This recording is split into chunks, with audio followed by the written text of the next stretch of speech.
we feeling? Woo!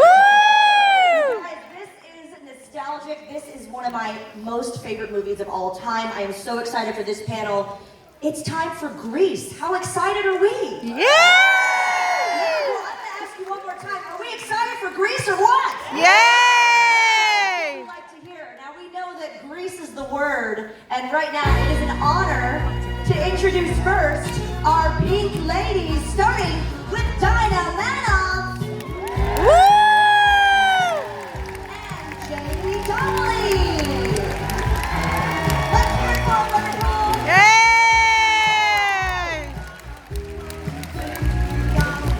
You can do better than that. Let's hear you, Liverpool. And ladies and gentlemen, are we ready to meet the T-Birds? Yay! All right, here they come, starting with Barry Pearl. Yay! Ladies and gentlemen, give it up for Kelly Ward. Woo! And last but not least, Michael Tucci. Yay! And ladies and gentlemen, the director, please welcome Randall Kleiser. Woo! What a panel we have for you today, folks, and thank you for being here. One more time, give it up for our Grease panel. Yay! Wow. What an honor for you guys to be here in Liverpool. There's so many of you, but we'll start with you, Randall. How are you enjoying Liverpool Comic Con so I far? absolutely love it, and the fans have been really good today. They've been so supportive and wearing these handmade costumes. And there's one family in here. I don't know if they're here right now, but they were all, everybody from the little kid up to the grandmother, I guess. It's all wearing the Grease outfits, handmade. Really cool. Yeah. Have you been enjoying your time, Michael? Absolutely. And it's so fun to be with my compadres here. We've known each other for decades. A little while now. And 45 years. And we've been friends ever since we did the movie. It's pretty cool. Some of us knew each other before that.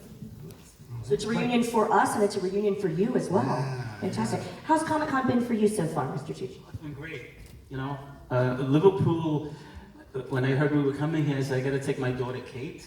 She'll be perfect. And we're just having a wonderful time. It's and the weather, thank God. The beautiful weather we're having. So thank you for that. This is my first time to Liverpool. Been to the UK before, but the reception has been incredible, and it's wonderful to see so many smiling faces and to engage people and answer questions about the film. Really terrific experience. Yes, I've been to the UK before.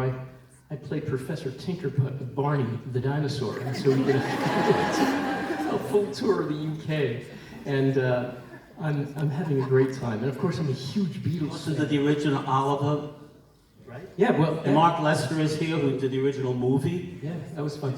So, and that's great too that we get to see the people that we fan out over, as well. So that's cool. But it's been great, and you guys have just been terrific, and the food is even fabulous too.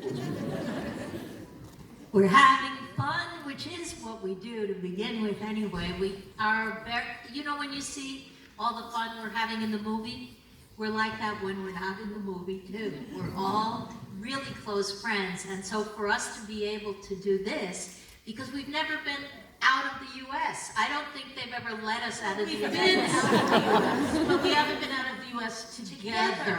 We have, and we're very new to being together outside the U.S. Because we have always gone together, Yeah. Yeah. And for our virgin experience, I would say Liverpool was a virgin. A fantastic choice. This was a great choice to come here. We're so happy to see you. Hi, this is great. Yeah. And there's a bunch of people here from Rome, right? From Italy. Where's Carlo? Where's Carlo? Paige and Carlo. Okay, maybe he's eating pasta. You can't put it pasta. It is amazing how many, countries Greece spans and how many lives Greece has touched over the years. Myself, of course, I grew up on Grease, and my mother owned dance studios, so it was, it was our Bible, shall I say. So we loved it, and obviously there's a lot of fans in different genres and from different countries and different ages that are now growing up on Grease as well.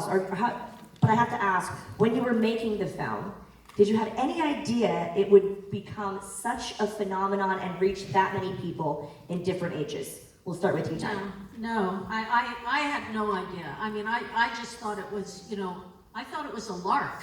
I mean, we got to do this thing and it was fun and we didn't get paid a lot. Well, that's for sure. No, I mean, it wasn't like, it didn't feel like it was a big deal. But John was a big deal and Olivia was a big deal. But I didn't have a sense that we were making a classic, right? And, and now, every Halloween, there's a gaggle of new pink ladies at my door, trick-or-treating and singing me Summer Nights. So, how cool is that? And I would say that when we made this movie, if a movie was a big hit, if we had a chance of being a big hit, that would mean that it was in the movie theater for 2 weeks instead of 1 week. So maybe somebody would see it twice.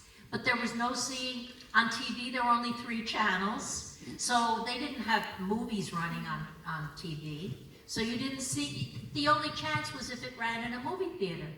Now, VHS and then DVD and then streaming. I mean, And the airplane, it was on the airplane. Yeah, it was on the airplane. So that there I watched it. There was no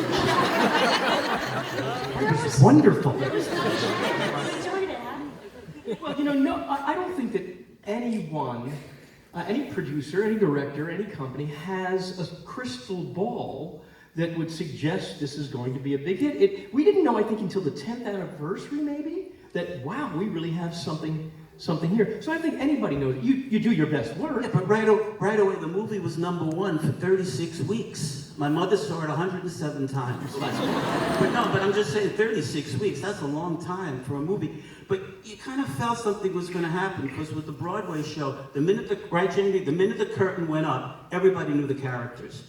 And then the critics didn't really appreciate it. So they rented the theater in Broadway for $5,000, and if you went into this theater, you would close. Well, they rented the theater for $5,000, and the play ran for 9 years. So right up at the top, and even with the film, they were filming like 5 or 6 big hits at Paramount, and everybody from Warren Beatty, I'm trying to remember everybody. Jack Nicholson, Henry Winkler, they were Michael all Landon. in to see this film. What's going on in there? So something was going on. Well, Didn't Warren Beatty tell us to quiet down or something like that? We so loud. Nicholson said, "Quiet down." Who is They said, "You're getting paid $5 million. I'm getting paid 5 cents. I'm going to talk." And there were two movies that were being shot by the producer. One was Sgt. Pepper's Lonely Hearts Club Band, and the other one was Grease. And they thought that was going to be the big hit. So at the cast and crew party for that movie, they had champagne and caviar, and we had hot dogs and hamburgers. But we saw what happened. All American, I love it. Now, Randall, if you could tell us about what you've brought here, a little show and tell moment. Oh, this is a book that I did over the last year. It's all my script with all my notes and the drawings and storyboards and stories. I interviewed each of these people, and there's all kinds of secrets that no one knows about that's in this book. So there we go. All right. And you can buy that book at Randall's station. There's only a couple left, but yes, we have a few. Yes, and of course they'll be Or on available for... Amazon, right? On Amazon, too. Yeah, it's on Amazon, yes. Amazon? Your book just came out, no? Yeah. She has a book too. And speaking of books, I'm so yes. sorry. This just happened to me in my lap. Nice segue. This is called The Real True Hollywood Story of Jackie Gold. It is not a memoir, but it is a really fun novel, and I'll be doing a book reading tomorrow if you want to come and check it out. And it's only 20 pounds. I mean, it's such a deal. Plus you get an autograph, you get a selfie, so stop on by. Yes. Memorabilia. Give her a round of applause. Yay! Please do yourself a favor and attend her book reading tomorrow right here at Comic Con Liverpool on the cosplay stage. So give it up one On more the time cosplay stage. for Dinah's book. Yes, make sure that you get that signed. What an amazing piece of memorabilia. Now we are going to take some fan questions, so please don't be shy. We've got microphones number 1, number 2, at the top, number 3 and number 4. So go ahead and get your questions ready. We will be going to you in just a moment. Oh, we've got some people running. They're very excited. Oh, we have to go already to the questions. All right, my dear. Question from you over at microphone number 1. Hello. Hello. Also, hi Kelly. I believe we've spoken before. I'm not sure if you remember me, Amber. Yeah. His wife's in the back. Hi, nerds. I don't know where you are, but hello. I'd like to ask all of you. I know Didi Con couldn't be here today, so I'd like to ask you all, what's your favourite memory of working with Didi Con on Grease? I think my favorite memory is the way she looked at Frankie Avalon. It was real. That was not acting. She thought he was so cool. And she was my girlfriend in the movie, and I was a little ticked off that she liked Frankie. At the auditions, Dee Dee and I got paired, went close to the end of the selection process, and she was very nervous, and I was just joking around, and she listened up, and we had a lot of fun improvising dance bits, and I think that helped both of us get cast in the film. Sorry, Barry. Kelly Ward is an unbelievable dancer. So he taught Dee Dee, he taught me a lot. I'm looking at Barry's feet as I'm dancing, but it all works out. Kelly was a big help. I remember Anything Gene Kelly could do. Anything. He can do it. Kelly Ward. Do it now. But I didn't realize how happy you were with Dee Dee before you were paired up with someone else. That's news to me. That was just at the audition. Well, you mentioned auditioning. I'd love to, if I can selfishly ask another question. Can you tell us about each of your audition process? How did that go? Nervous? We have 31 minutes left? Yeah. Interesting. If I can do this, encapsulate it, just cut me off. I'll try. 1 minute version. So, yeah, the 1 minute version. In the play, Cha-Cha is not a very attractive girl. She's not a Latina the way our dear late Annette Cardona played her. She was a rather large girl, and we made fun of her because Kaniki was going to show up at the dance with this hot. And at the end of the dance, when everybody's going off, the character of Sonny has gotten drunk during the course of the dance, and he encounters Cha-Cha, and he's like, he can't stand the look, and he falls down the steps. And so I figured, the last thing they had us do is they put the girls on one side of the room, the boys on the other side, and the task was that we had to meet the girl in the center of the room, dance with her, and woo her off the stage. So I held back. I wanted to be the last guy. I figured I'm going to play it drunk, like Sonny. And I had the styrofoam cup, and that was going to be my drink. And there were 2 girls left, and one was less attractive than the other. And I'm thinking, please let that girl be the last one. And it was. And I walked out on the stage. She was. I forget what year we're in. And she was, and I come out, and I'm stumbling out, and I take the cup, and I put it in the cuff of my pants, and it stays. Kind of cool. You got 10 seconds left. This is the end. And I grabbed her around the waist, we start dancing, and I put my hand on her bottom, at which point she removes my hand and puts it on my own bottom. And I start caressing my own bottom like I think I'm caressing her bottom. The rest is history. And he's never stopped caressing his own body. That's right. That was the beginning of it all. That was my audition. The end of my audition. I originally auditioned for Dee Dee's part for Frenchie. And the casting director, who's a wonderful man named Joel Thurm, asked me to come back and read for Marty. And he said, wear very red lipstick. And so I came back and I read for Marty, and then they had us do the dance audition. And I am not a very good dancer. You may notice that I am hidden through many of the dance scenes in the film. So at the dance audition, this is what I did. Stood still, just like this. And let everyone dance around me, and I guess they thought that was good.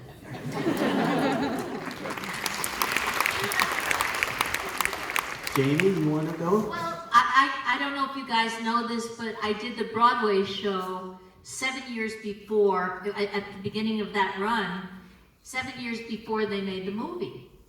And so when the time came to make the movie, I was getting older and older.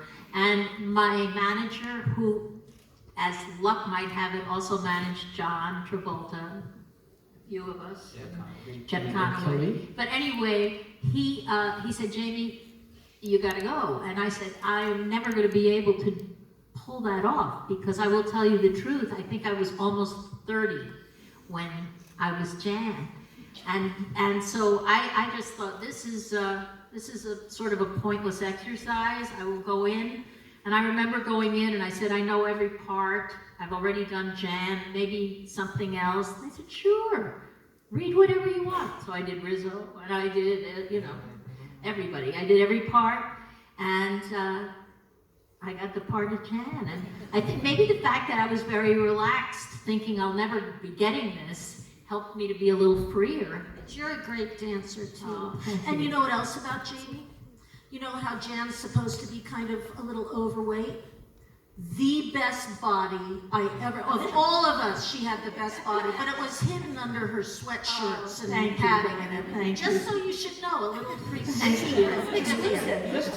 That's in the book, right, Randall? And it's interesting with age. I was in New York and I replaced the Sonny on Broadway, and I was fired after 5 days because I was getting too many laughs. So then, yeah, this is true. And then I wanted to audition for the movie, speaking of Mr. Thurn, and he's too old.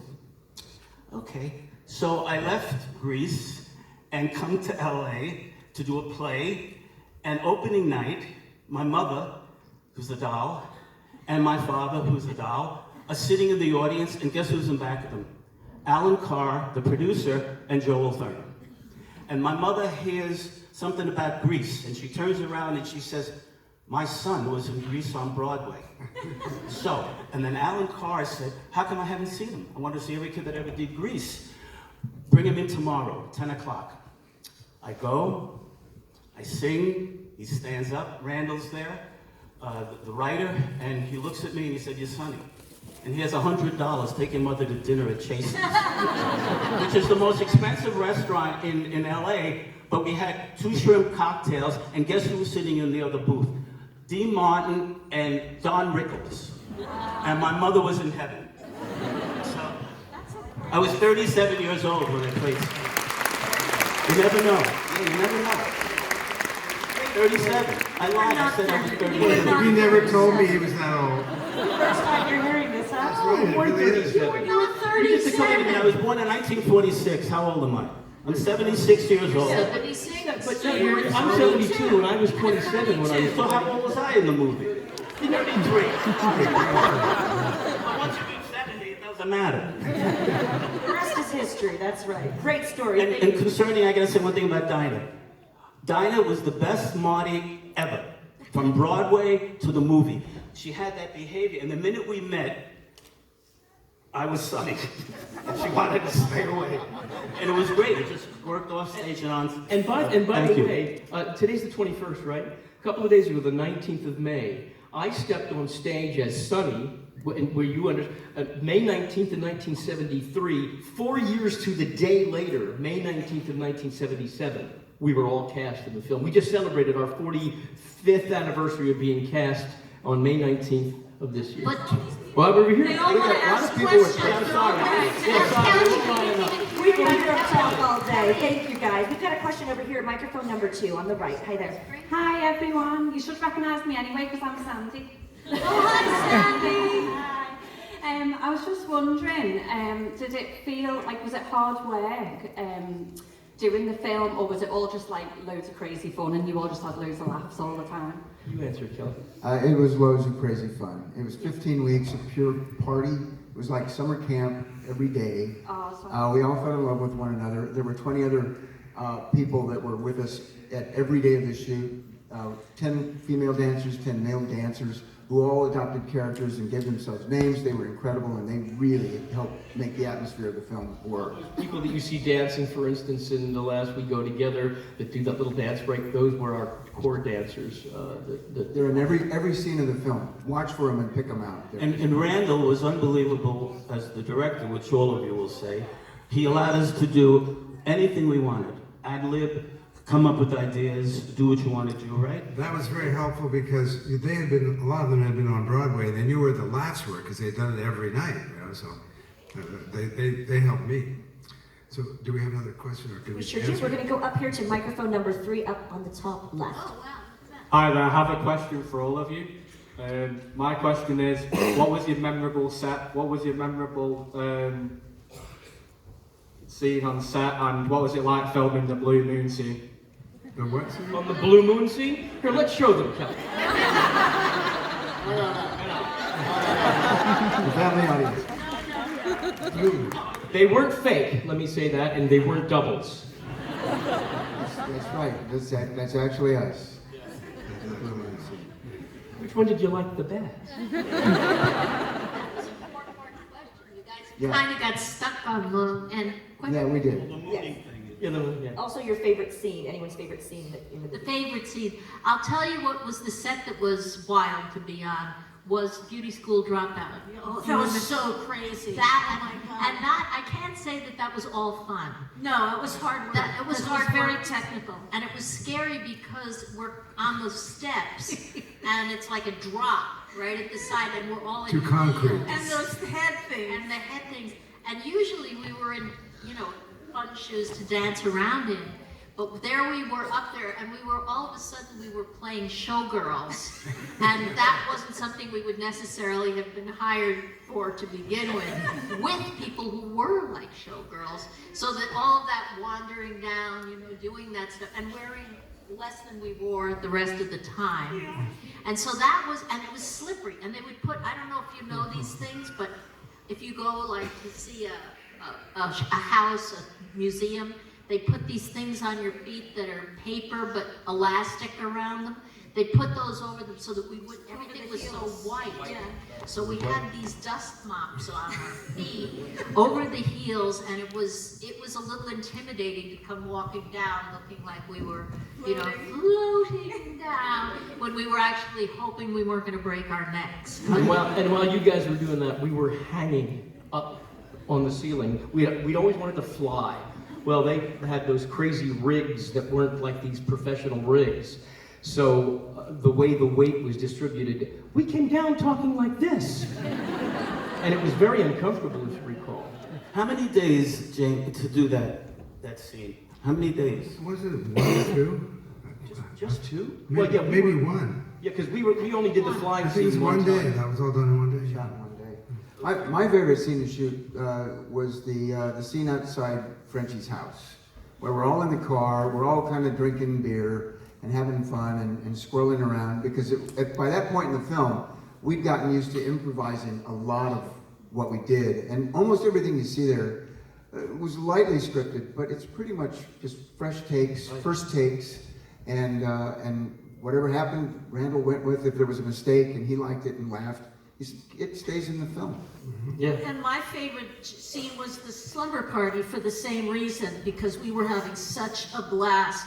And it was so fun to torture Olivia, because the Pink Ladies really were sort of, in real life, the bad girls. And in real life, Olivia really was kind of like a goody two-shoes. And so we got to, pierce her ears and get her drunk, just like we would have in real life. And it was just fabulous. So. My favorite scene was You're the One That I Want, because Olivia, I wasn't sure if Olivia, because she is like a goody two-shoes, if she could be the bad Sandy at the end. I just was worried that it wouldn't work. And we were shooting the drive-in, and she came dressed in the makeup to show me that makeup with hair. And she was walking toward me, and I was seeing this blonde backlit blonde coming. Who is that? Nobody knew who it was until she got up real close. Olivia, and then we knew it would work. Round of applause for that. Wonderful. Yay. Insight. Thank you for that. We've got another question up at the top right, microphone 4. Hello, we've got a question for audience. Was there a reason why the Pink Ladies were called the Pink Ladies? Good question. Wow. Well, I think that this show was written originally by 2 men from Chicago, which is where their friends had these real names. There was a Sandy Dombrowski, and there was a Danny Zuko, And I believe that the Pink Ladies were really a group of girls, but Pink Lady was a popular cocktail in the 1950s. And the jackets that we wore in the Broadway show had the cocktails on the back of them. Do you remember that? So the name Pink Lady is really, I think, referencing these ladies' cocktails that no high school girl ever really drank. But I think that's where the Pink Ladies name came from. And the boys were called the Burger Palace Boys, because it wasn't the Frosty Palace as it is in the movie, it was the Burger Palace, hence the Burger Palace Boys. And then they changed the Tigers. Great question, thank you. We're gonna go to microphone 1 right down here. Hi. So I was wondering, have you kept any of the props or any of the costumes? And what have you kept? I'm wearing a belt buckle that Randall Kleiser and Pat Birch gave us as closing gifts. It matches the logo. It's a little grease thing, and it says grease, and it's got Zooming in.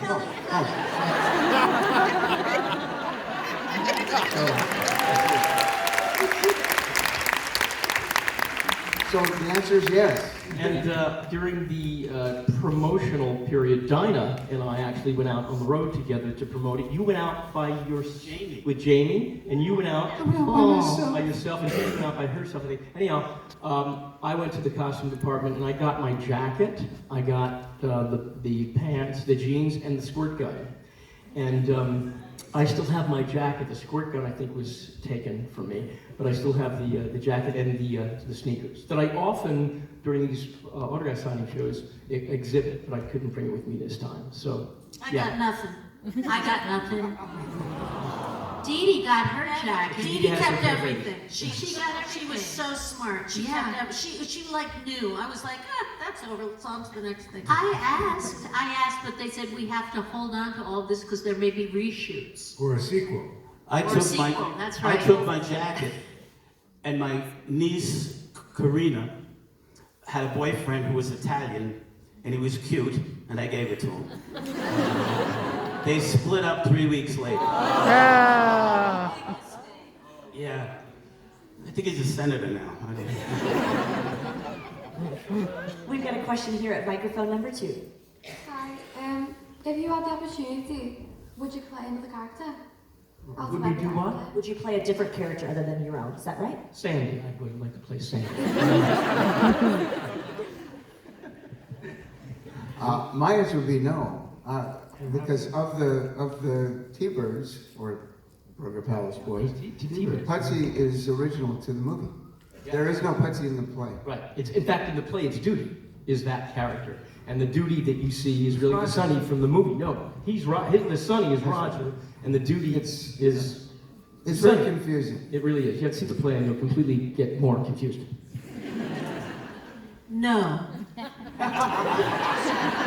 you trying to tell me something? That's why she's a novelist. Aren't you talking about that you like being Marty? No, I would not want to play anyone else but Marty. Yeah. And I'm glad I'm Jan now, because now that I look back at the movie when we made it, we all thought we were acting.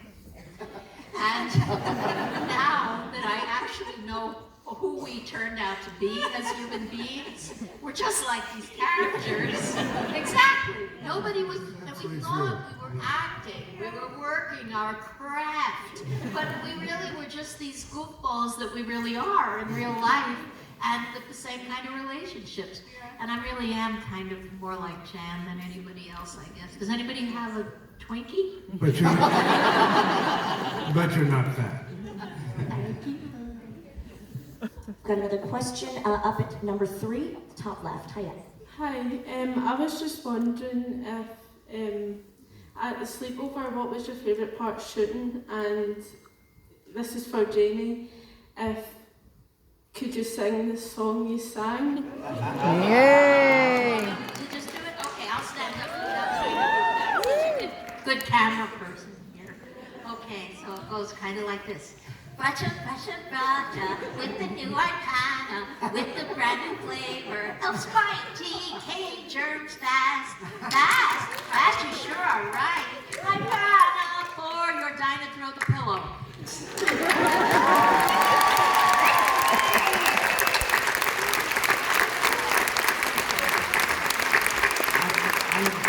for the audience.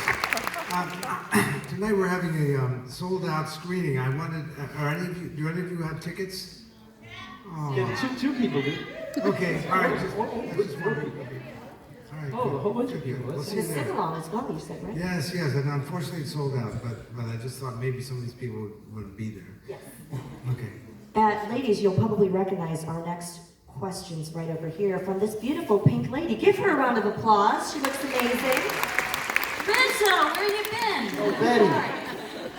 Thank you so much for all coming as well to the UK. We really appreciate it. Were there any tricksters on set? Did anyone play any pranks? And what were they?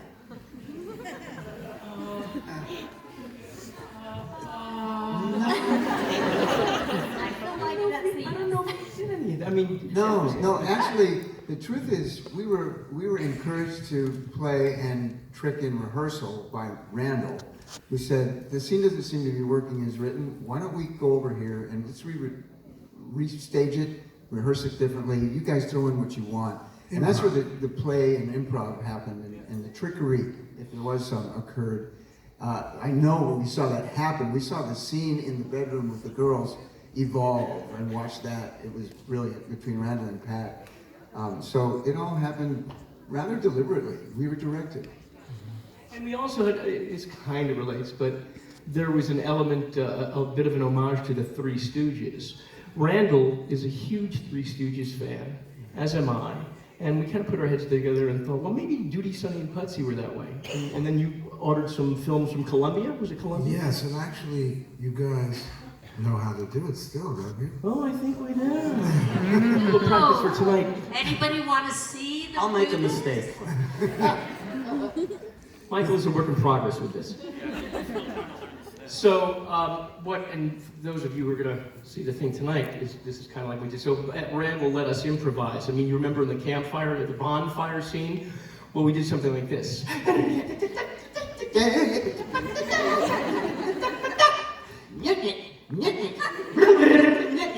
You expect, give a yell, shake a tit for all right now.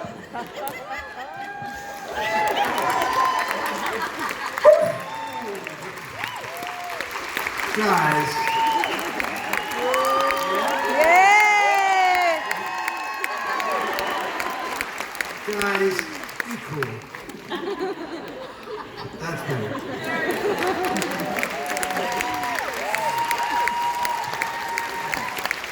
You know, she looks just like Stockard. Channing, played Rizzo. Yeah. Lovely girl, lovely girl. Thank you so much. We've got a question up here on the right to microphone 4. Hiya. Hiya. Quick. Do you have each have a favourite line from either the show or the film? Favorite line? Favorite line? Affanabolo tutto puttana. You look like a beautiful line on pineapple. What? What? Sorry. Beautiful on pineapple, that's my favorite. That's Randall's and mine together came up with it. Marty Maraschino. You know, like the chair. Audie, is that all it takes? 15 minutes? How much dough did he spend?